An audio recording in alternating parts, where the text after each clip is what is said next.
on the back side of the unit. Okay, like I said before, the power cord has been really simplified with this. So there's only one place to plug in, through the access port in the side. That's going to power and control the other unit without you having to reconnect a little jumper like it did on the M's.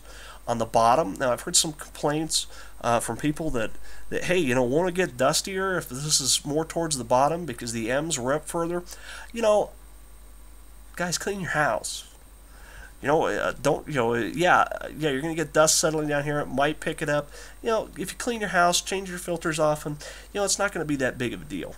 They're going to, if you keep things clean, it'll stay clean. I mean, having a little positional difference, I'm sure you can get as much dust in up here as down here. I didn't see this as a big deal. Some people have commented on it.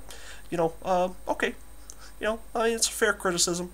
If you're looking for something, but okay, coming up here, this right here is where, and is my favorite part of this, is rather than having to buy the custom cards and having to spend the money on a very rare card reader, like you had to do with the M's, for data collection and storage, now we have a standard SD card.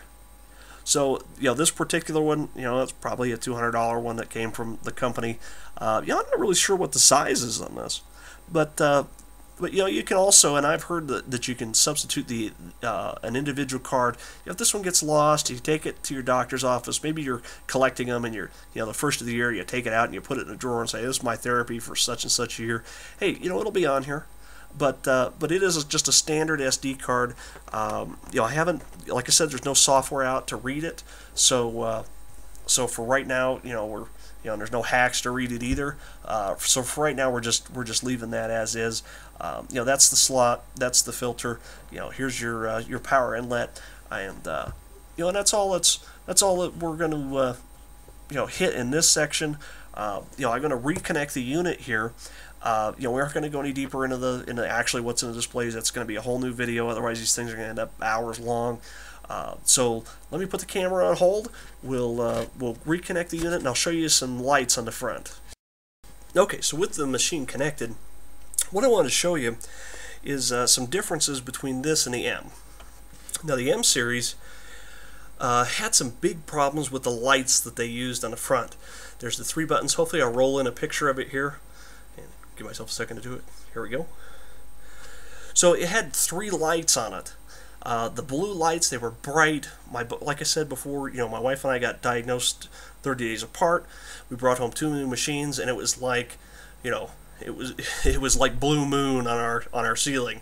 Blue lights on the ceiling, both sides of the bed going.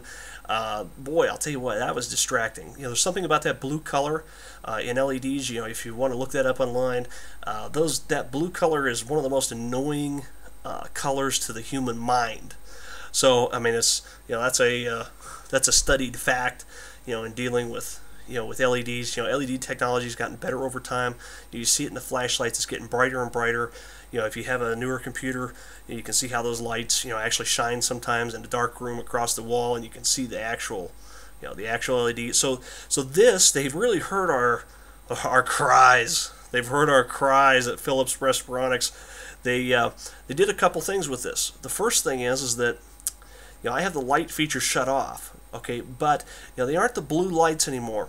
You have one indicator here, and I'll show you that, and you'll have also the indicator here for what around this ring for how your heat and humidifier is doing, and what the setting that's on. So when I turn the unit on, you can only see it with it turned on, and there's a section in here in the setup menu to actually shut the lights off. So it doesn't totally shut them off. Actually, when you change settings with the humidifier, it turns them back on. It only keeps them on for 30 seconds, and then they shut back off. The only light that stays on is this one. And hey, let's give you a little bit of a demo of that. This is a lighted room. So if you can see, that's setting 1. There's setting 0, 1, 2, 3, 4, and 5. So they are white lights this time instead of that more traditional dark light or blue light on the M's. It gives it's a nice color. I still shut it off. And the light that remains on, and I'll show you it over here, it'll be just below, there we go, just below the tip of my pinky. That light that stays on, I've actually covered that, and when you first get the unit, there's a protective cover here. That's a little bit of plastic. It has a little Made in the USA sticker. I just took that sticker off and stuck it right there. Now the glow is so light I can't even see it. So this does sit a little bit higher on my bed, on my night table. I have a high nightstand, so it's not, so there's no way I can look down on it. It's just the shining up in the room that gets me. So I've covered that. Hey, that's a taste thing. You'll find shutting these lights off, irregardless of I really think that's the best way. They do react when you go ahead and you turn this during the night. They'll turn back on, let you know where you're at. Because of the detent of this on this wheel here, I already know if I already know I start 3 to 4, and if I want to turn it up, it's just one click over. Hey, I know that's 4, 5. 2 clicks, that's 5. And back and forth. So I really don't use the lights on there. I cover this one. That's about it for the lights. Now the only other thing that you see on the front is, of course you have your main button, your on/off when you're selected the therapy here, therapy menu here. This is just turning you on and off. And to turn the dial then is to select your heat and humidity. It does of course have the ramp button here. Depending on it, this machine actually allows you in the patient menus to set your own ramp start. So I'm pretty sure of that. Let me just double check to make sure. This will be a good ramp start. You're allowed to select that in this. The ramp really is it's another comfort feature as opposed to being a prescription feature. So it should be in the patient menus. That's one of the things that bothered me about the M. There wasn't a lot in the patient menus. This one has a lot more in these menus. We'll cover that later.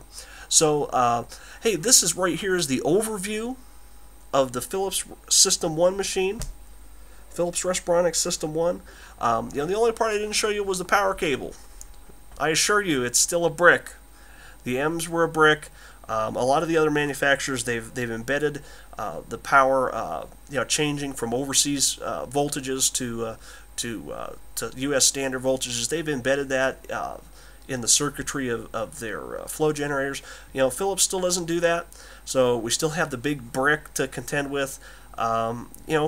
Hey, it's a minor thing. Like I said, 90% rule applies here too. And, it's really not worth showing you. It's about the same size as the last one. Just as heavy as the last one. Yeah. So, but, hey, some substantial changes on this machine. This is the overview of this. Hey, watch for the menus section. I think we're also going to do an entire section on pressure relief. Hey, it's Pappy for CPAP Choice. This has been the Phillips Respironics SystemOne Tabletop Review.